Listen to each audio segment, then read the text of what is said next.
अस्सलाम वालेकुम, मैं हूं जनरल प्रैक्टिशनर डॉक्टर अहमद और आज हम एक बहुत ही अहम टॉपिक के बारे में बात करेंगे जिसे हम अपनी तिब्बी ज़ुबान में कह रहे होते हैं मेटाकॉग्निशन, यानी थिंकिंग अबाउट थिंकिंग।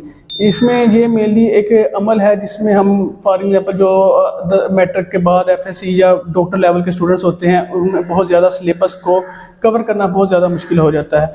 फिर हमने कुछ ऐसी स्ट्रेटजीज़ या साइकोलॉजिकल स्ट्रेटजीज़ हैं जिससे उन सिलेबस को कवर करना, चीज़ों को याद रखना बहुत आसान हो जाता है। इसको हम तिब्बी ज़ुबान में जो मेटाकॉग्निशन इस्तेमाल लफ्ज़ यूज़ किया जाता है और आम ज़ुबान में इसको हम मेनली चीज़ों को याद रखना और उसको याद रख के उसको अमली तौर पर उनसे फ़ायदा उठाना है। सबसे पहले जो ये मसला, ये मेनली वीडियो ना स्टूडेंट्स के लिए है जिन्हें मतलब चीज़ों को याद रखने और पढ़ने में बहुत ज़्यादा मसला आ रहा होता है। सबसे पहले जो हमने जब भी कोई चीज़ याद करनी या कोई भी बुक पढ़नी स्टार्ट करनी है, सबसे पहले हमने देखना होता है उसको हम कैसे याद रख सकते हैं, एक स्ट्रेटजी बनानी होती है और फिर हम उसको एक्सप्रेस कैसे कर सकते हैं, उसको दोबारा रिवाइज कैसे कर सकते हैं। इन चीज़ों के लिए ये वीडियो देखना लाजमी है। तो सबसे पहले जो हमने ये करना होता है कि जब भी हम किसी बुक का कोई चैप्टर खोलते हैं उसमें उसका इंडेक्स बना होता है, यानी उस चैप्टर में हम क्या चीज़ पढ़ेंगे, क्या क्या मेन टॉपिक्स हैं।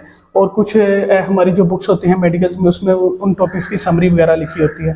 सबसे पहले हमने क्या करना है, सबसे पहले हमने जब भी कोई चैप्टर खोलना है उसका इंडेक्स पढ़ना है ताकि कि कौन कौन सी चीज़ें हम पढ़ेंगे और क्या क्या चीज़ें हैं।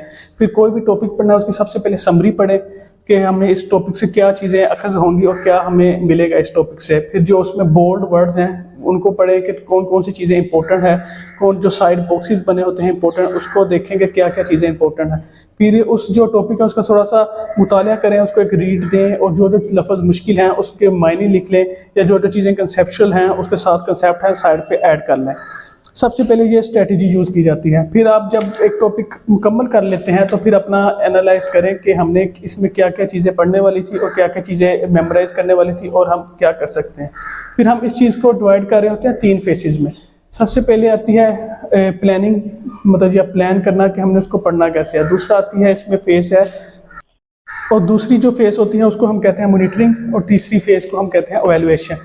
प्लानिंग में सबसे पहले आपने जो अपना एक इंडेक्स बनाना है या अपना एक जो है रजिस्टर पे लिखें कि हमने इसमें करना क्या है, मतलब कि हमने इसमें पढ़ना क्या है और क्यों पढ़ना है और कैसे पढ़ना है। सबसे पहले ये 3 चीज़ें होनी चाहिए ताकि आपको पता चले कि आप इसको किस चीज़ के लिए पढ़ रहे हैं। फिर आप जब ये देख लेंगे कि हम क्यों पढ़ रहे हैं, क्या पढ़ रहे हैं और किस लिए पढ़ रहे हैं, तो फिर आप उसको जब याद करेंगे फिर उसके बाद उसका वैल्यूएट करेंगे।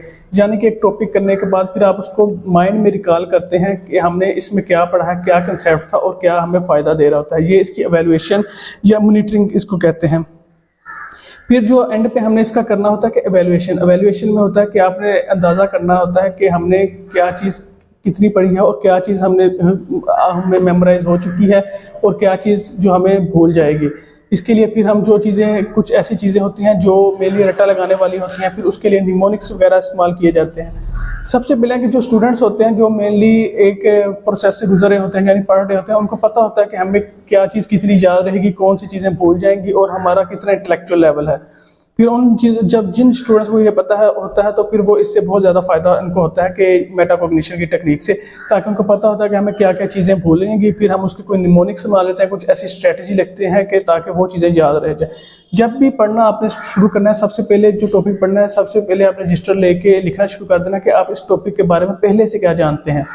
कुछ लोग स्टूडेंट्स होते हैं कि जो चीज़ें उन्हें पहले से पता होती हैं उसी को दोबारा पढ़ के चले जाते हैं, जो पेपर वाले दिन को भी उनको पता होता है कि हमें वो याद होगी और उनको पता होता है कि ये हमें शुरू से ही आ रही होती हैं। जो नई चीज़ें होती हैं जो फिर वो उनको याद नहीं करते और बाद में भी याद करने की कोशिश नहीं करते, फिर वो ऐसे फिर रहते मार्क्स वगैरह में और बहुत ज़्यादा डिफरेंस आता है। फिर ये है कि कुछ लोगों को फिर जो चीज़ें आप लोग पढ़ते हैं, फॉर एग्जांपल मेडिकल के अतबार से बताऊं तो उनको आप कैसे एक्सप्रेस कर सकते हैं। फॉर एग्जांपल आपने कोई डिजीज़ पढ़ी है, उसकी डायग्नोसिस पढ़ी है, ट्रीटमेंट पढ़ी है, आप उसको सबसे ज़्यादा मेमोराइज करने का तरीका ये है कि वार्ड में जाके वही केस देखें उसकी चार्ट देखें कि मेडिकेशन क्या है और इसकी ट्रीटमेंट क्या है और इसको जो वहाँ पर डॉक्टर है डायग्नोज कैसे किया है। ये जब आप ये अमल करेंगे तो ये चीज़ें और ज़्यादा आपको पुख्ता हो जाएंगी और ये चीज़ें भूलेंगी नहीं। मेटाकॉग्निशन की टेक्निक ईजाद ही या हम कह सकते हैं डिस्कवर ही इसलिए की गई है ताकि लोग ज़्यादा से ज़्यादा सिलेबस को एक अच्छे तरीके से याद कर सकें और इससे फ़ायदा उठा सकें।